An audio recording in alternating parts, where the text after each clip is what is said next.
everybody, I'm Bree the Plant Lady, checking in with part 2 of my December, no. Hi everybody, I'm Bree the Plant Lady, checking in with part 2 of my November weekly garden tour. I'm standing here at the candy corn Kufia.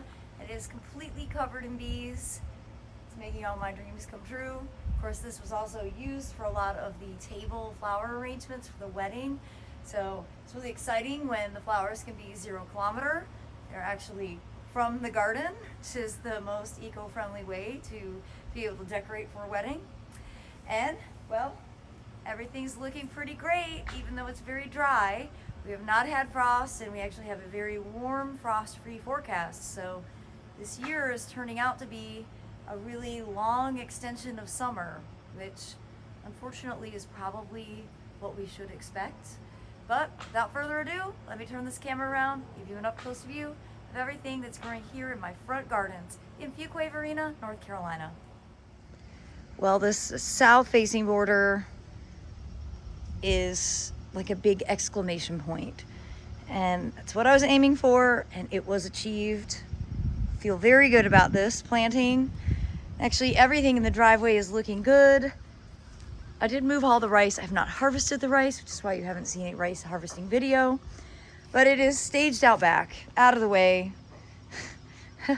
And you can see that the broccoli and cauliflower wall is growing very well. The turmeric is ready to go dormant, as is the ginger. I will be harvesting these soon. Realistically, it's probably not going to happen until after I get back from Charleston, so that'll be like leading up to Thanksgiving time. But I really love this view. I think the coleus wall is always the best decision. I'm never disappointed with that. And these containers along the front look wonderful, in part because they get watered and they're in part shade. It has been exceptionally hot and dry. I know that that's the case for most everywhere, but it's definitely the case here. But you can see castor beans are enormous. Lots of eggplants still coming. The cotton is continuing to flower. You see it's got that pretty pink bloom. This is the burgundy cotton. The salvias are looking really nice in full flower. The cleome are done. They've been done. I just haven't dealt with them. I'm not going to.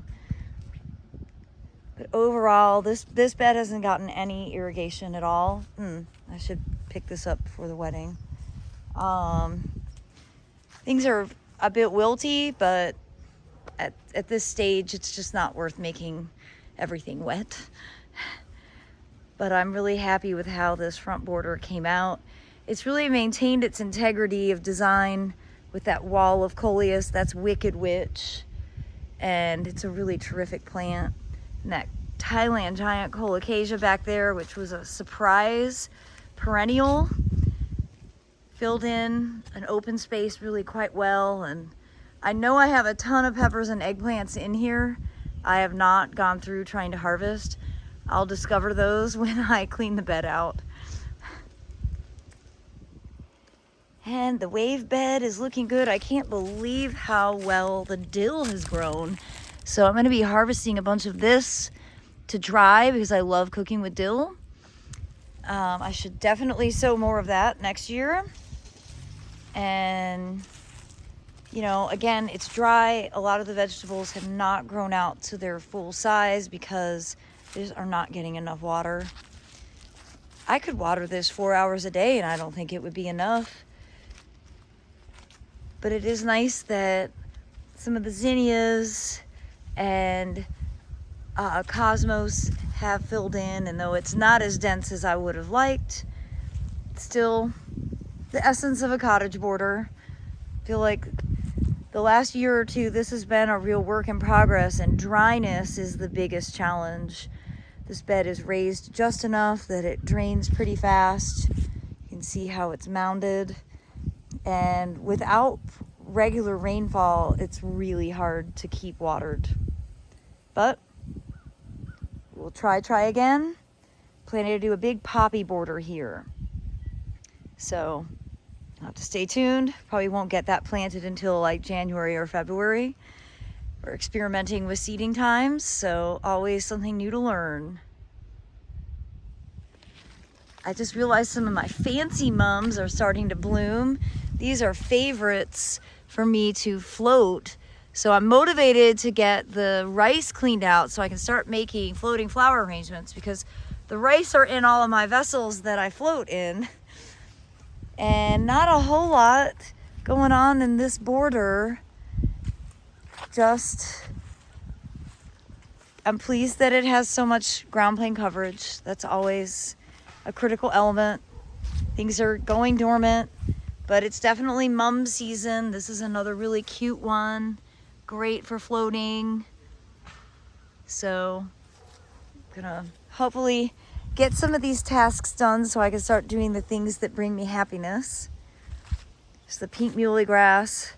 Starting to fade, but always looks good here at the end of the driveway, and kind of doesn't matter when people run over it, which happens with some regularity.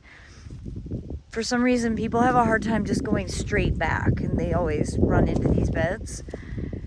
And you can see we're starting to get cars lined up for the wedding. Have some neighbors who don't like that, so they've put their stakes out. And that's fair, totally fine. And before I go next door and show you the beautiful native borders, I wanted to show you all of the mums that are blooming here. And this is dense, dense shade, absolutely no water. They are so reliable to be blooming in early November. Great ground plane coverage. You can see all the different colors of the blooms, from soft pink to medium pink to sort of this peachy color, over here to a nice red, and ultimately into a dark burgundy. And they're so cheerful, and I just, again, my main thing with these is ground plane coverage, smothering weeds, not having to mulch.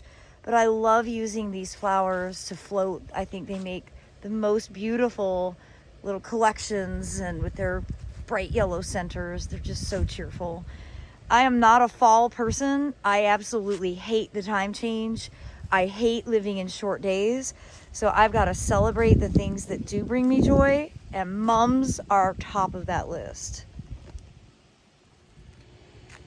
I say that I'm not a fall person, and I really and truly mean it. I am a spring summer person. My whole life, my main goal has been to hop the equator and miss fall and winter. And I'm hoping that I'm getting like steps closer to being able to achieve that. Though my trip to New Zealand is not ideally timed, because I would rather be here in April and May. But, you know, I'm not in control of that schedule. But I have to really like talk myself down at this time of year, because I hate when it's dark at 5 o'clock. It's not even a weather issue so much as a day length issue. And I just hate being in short days. I hate it.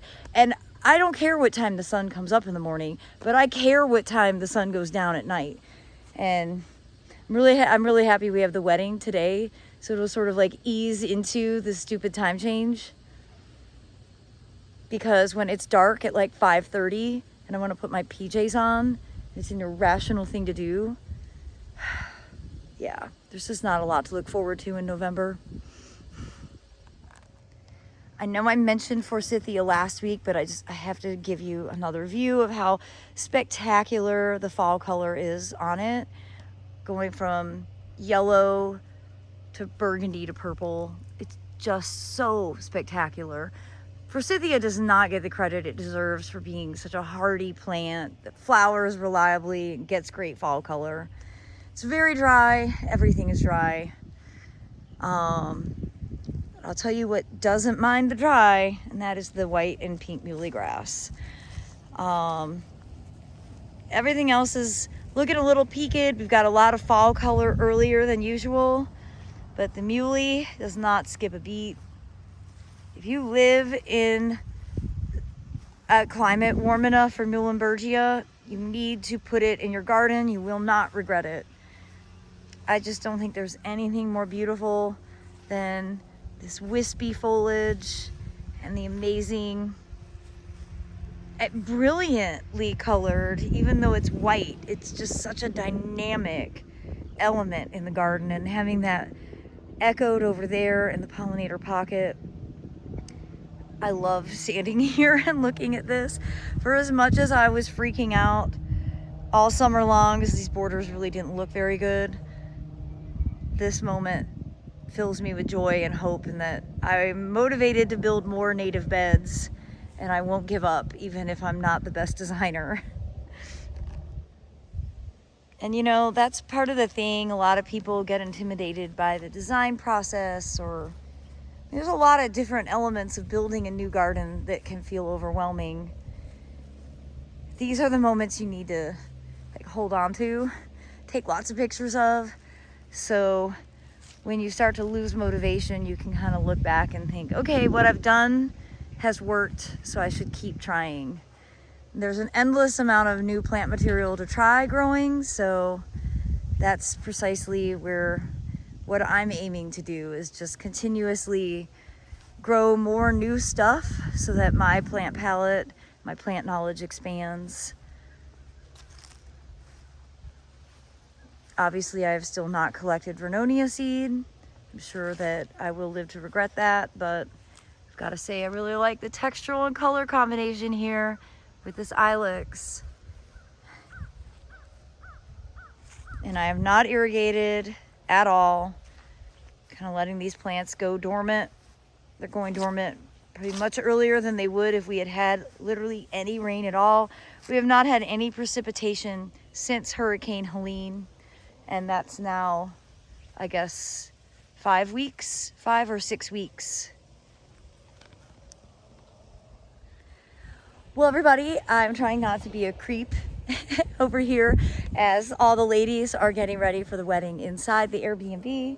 So I am going to bid you adieu for now. I do hope that you will continue to tune in, and hopefully this week I'll be posting some videos of me actually getting some plants put into the ground and some new beds getting installed.